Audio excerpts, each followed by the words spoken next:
I'm going to walk through a simple example of how to use master combine tool. So first, we're gonna create a simple damage graphic using the master combine tool. So first, we're gonna use this simple damage formula, which is the attack power multiplied 100 and divide the defense power plus 100. So we're gonna create our attribute variable represents the attack power from the attacker. We're gonna collect the dealer entity to it, which represents the attacker. Now we're gonna multiply it by 100 with the mass root, which is multiply, connect here to A, connect this one to B. And we're going to create an attribute variable represents the defense power of the victim. We connect the target entity to it, and a mass root, which is AND, we share the same 100 loop here. Now we're going to use the first value we got to divide the second one. Now the result gonna be the final damage. Now let's enter condition, compare this value with 0, and select the measure as greater and a trigger. So basically the actions will only be triggered if this damage is greater than 0. So that's gonna save some performance.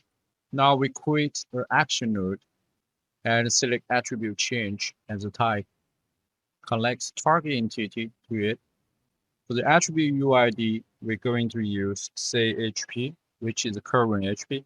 And we're gonna use final damage we calculated just now for the attribute value and select the operation to subtract. So that is done. We're going to test it in the demo. Now we're going to select the weapon of the player and add the combat damage component to it. Select the graphic object we just created to here and enable the physics detection. In this example, we're just going to use the trigger collider and select layer mask, which is this one I'm using the demo. We're gonna input the attack filter for the enemy here. We don't have colliders and riggy body on this game object, so we're gonna click the auto effects. We just added a box collider here. We're gonna adjust the size to roughly match the weapon. Now let's apply the prefab and test in the game. You can see whenever my weapon touches the enemy, it's gonna be hurt.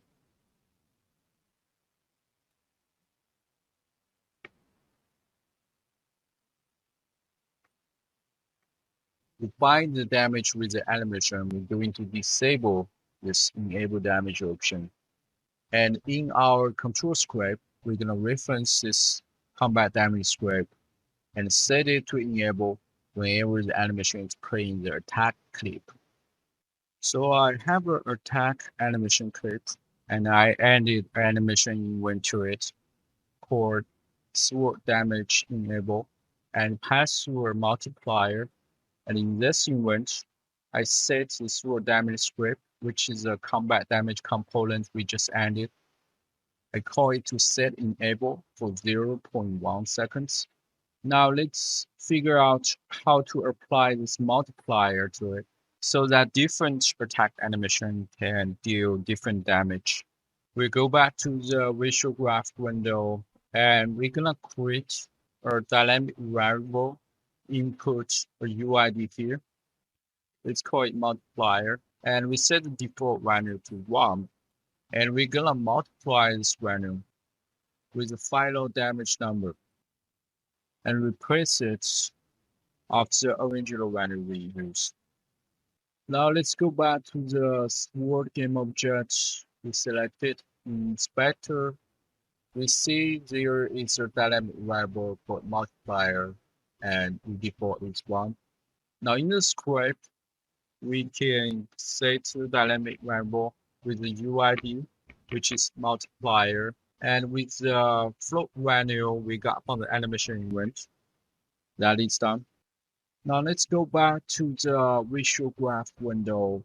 Other than just dealing the damage, we can also do some interesting things. For example, we can create a racial impact prefab by the position of the target.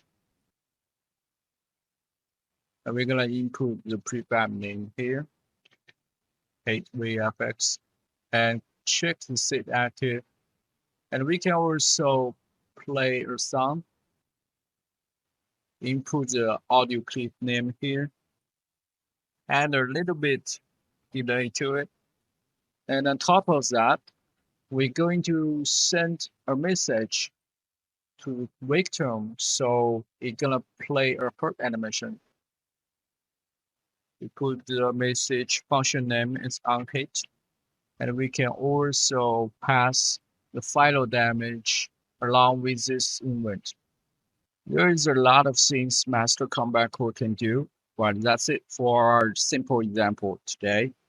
Thank you for watching my video.